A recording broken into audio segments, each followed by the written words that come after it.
Alors moi je vais vous parler du secteur de l'aide et du soin à la personne, comme l'a dit Nathalie. Nous avons toutefois quand même restreint le champ de l'aide et du soin à la personne aux activités qui sont menées auprès des personnes âgées.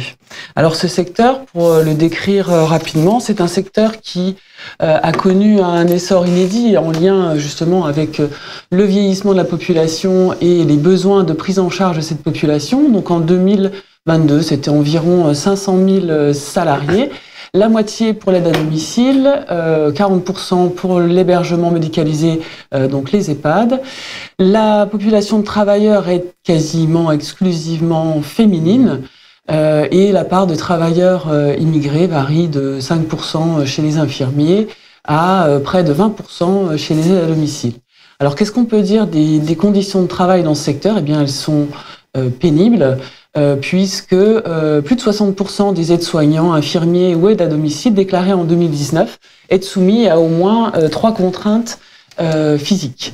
Donc les principaux risques identifiés sont des risques liés à l'intensité du travail, à la manutention de charges, la mobilisation de personnes, les agressions.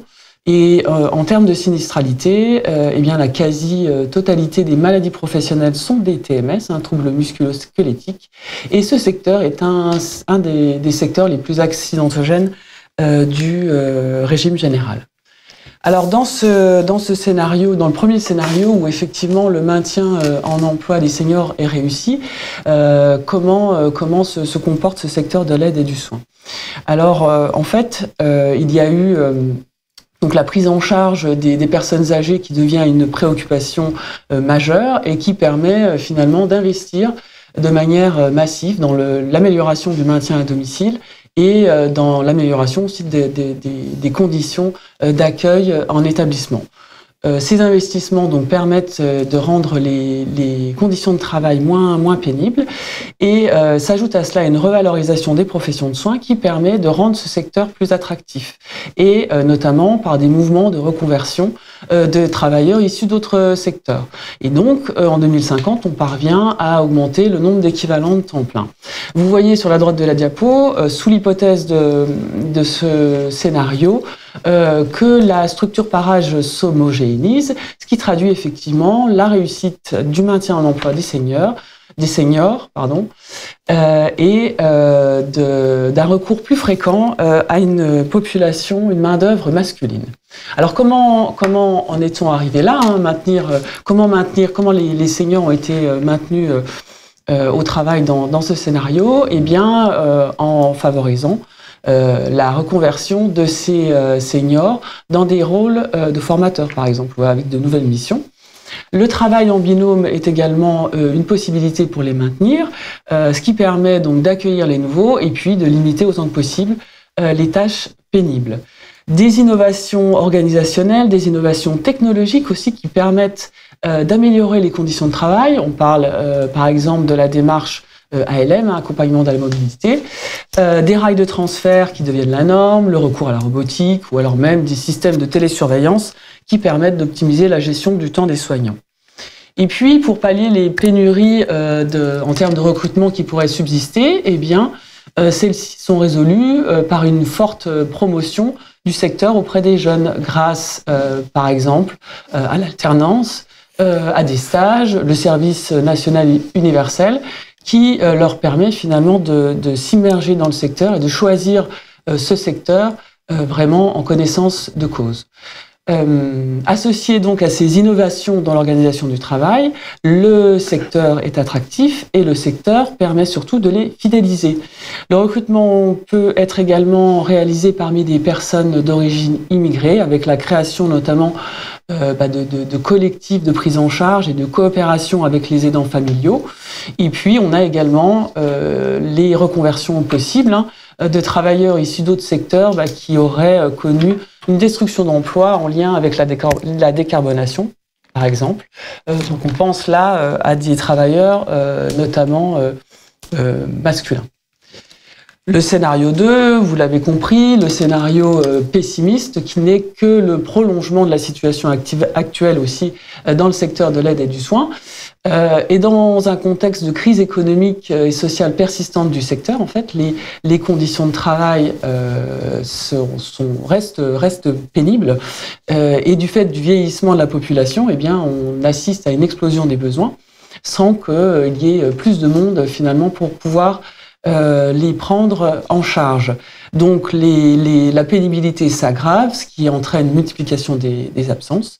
Et finalement, ce secteur se polarise entre, d'un côté, des soins satisfaisants mais coûteux, et de l'autre, des soins à domicile dans des conditions contraintes pour la majorité. Donc vous voyez là aussi, sur la droite de la diapo, la structure par âge qui est différente et qui figure bien l'échec du maintien des travailleurs seniors en emploi. Alors comment en est-on arrivé là dans ce scénario? Eh bien effectivement, face à l'ampleur de la demande, le travail, alors dans les établissements en particulier, s'intensifie, les conditions de travail restent pénibles, et même si l'utilisation de robots a permis de limiter certaines tâches, cette utilisation est loin d'être généralisée, et donc les conditions de travail restent difficiles. En parallèle, le maintien à domicile reste la voie préférée et surtout la voie la plus économique pour les personnes vieillissantes. Et donc, quand les personnes arrivent dans les structures d'accueil, eh bien, elles sont dans des niveaux de dépendance de plus en plus importants et donc plus en plus difficiles à prendre en charge. Ceci se traduit également donc par une augmentation des cas de violence externe, des contraintes posturales et un port de charge qui persistent. Ajoutez à cela des cadences de travail plus élevées et des horaires plus longs du fait d'un manque de main-d'œuvre. Alors pour remédier à ces pénuries, effectivement, le secteur, dans ce cas-là, va s'orienter de plus en plus vers les aidants familiaux qui sont eux aussi de plus en plus à la recherche d'aide à domicile, mais cette main-d'œuvre est très limitée puisque le secteur est peu attractif. Les jeunes sont également une piste aussi pour remédier à ces pénuries, et notamment par le biais de stages obligatoires ou par le biais du service national universel. Mais compte tenu des conditions de travail difficiles, eh bien, le secteur peine à les fidéliser. En parallèle, on observe également une multiplication de l'offre des logements intergénérationnels, mais en l'absence d'encadrement qualifié et puis des aménagements de ces logements qui ne sont pas forcément adaptés, eh bien, les accidents de travail augmentent. Alors dans un contexte concurrentiel, évidemment, les personnes qualifiées vont s'orienter plutôt vers des établissements privés qui offrent de meilleures conditions d'emploi et de travail. Les services de plateforme algorithmiques servent également pour le recrutement et ces plateformes en fait tentent à recruter des travailleurs immigrés peu ou pas qualifiés qui ne trouvent pas d'emploi dans d'autres secteurs. Alors là aussi, compte tenu de l'état des conditions de travail, on a réfléchi en termes d'enjeux de santé et de sécurité au travail. Donc c'est un secteur qui connaît une forte sinistralité, notamment chez les jeunes, une faible attractivité, une faible capacité à fidéliser les personnes. Et donc face à des conditions de travail pénibles, eh bien les plus anciens comme les plus jeunes d'ailleurs adoptent des stratégies d'adaptation ou de retrait, ce qui leur permet de retrouver un petit peu de souplesse dans un secteur qui n'en offre pas trop. Les équipes sont également demandeuses d'innovation organisationnelle, donc on pense à la journée des 12 heures, la semaine des 4 jours, mais ces innovations en fait peuvent conduire à un risque d'intensification du travail, un allongement des journées et donc une augmentation de la charge mentale. Alors dans ce contexte, évidemment, la prévention elle est vue comme une solution à un problème d'attractivité.